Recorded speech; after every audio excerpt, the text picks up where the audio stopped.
అదేమిటనయ్యా అనయ్యా అది ఎవరు బంధుతాము ఎవరి బాంధయ్యము ఎవరింట్లో పెళ్లి కుదరలాగా వచ్చి ఉన్నామన్నయ్యా అమ్మా వచ్చాను చిలకా కోరికలా ఉంటారు వాళ్ళిద్దరికి పెళ్లి చేసి సంతోషపడతాం అమ్మా చెల్లులా అనయ్యా అనేటువంటి మాటలు చెప్తున్నావు అన్నయ్యా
చిన్నమని అడిగేదానికి మీకు న్యాయమా ధర్మమా అన్నయ్యా ఏమ్మా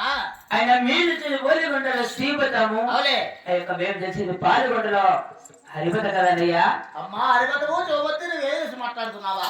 ఆ నాయన ఆనాడు నువ్వు చౌబత్తులో పట్టలేదా హరిపత్తిగా చిన్నారాయణ పెళ్లి చేసుకోలేదా ఆనాడు విత్తనం వేశాడు ఈనాడు కాయ కోసుకోలేదా నొక్కలేదమ్మా చెల్లా అనయ్యా ఎంత మాత్రమైన మీ మాట నమ్మచాలన్నయ్యా ఆ మాట నమ్మాలంటే ఏం చేయమ్మా అనయ్యా ఆయన పాలు బట్టి ప్రమాణం చేసిన అలాగే నమ్మిస్తానన్నయ్యా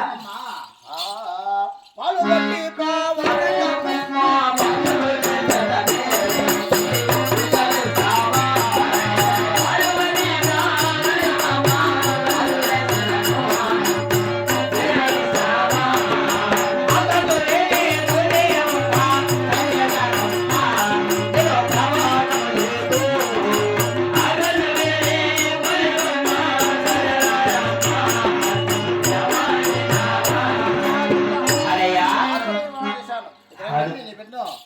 ఇచ్చి వాహనం చేయదమ్మా అలాగే ఇచ్చి చేస్తానన్నయ్యా పెళ్లి మాత్రము మన ఇల్లు చేసుకున్నాం అమ్మా చెల్ల అనయ్యా 6 మంది కొడుకుల సందున లేక లేక ఒక ఆడవాళ్ళ జరిపించి ఉండదన్నయ్యా ఆయన అద్భుతంగా సాగి ఉన్నాను ఆయన మీరు మన బంధువులు ఆ యొక్క ఊరు కూడా పరిపడిన మంది యొక్క పాల్గొండకు వచ్చిన ఇక్కడ రంగురంగా వైభవంగా వివాహం చేసి అలా మేము వెంట పంపుతానన్నయ్యా అలాగే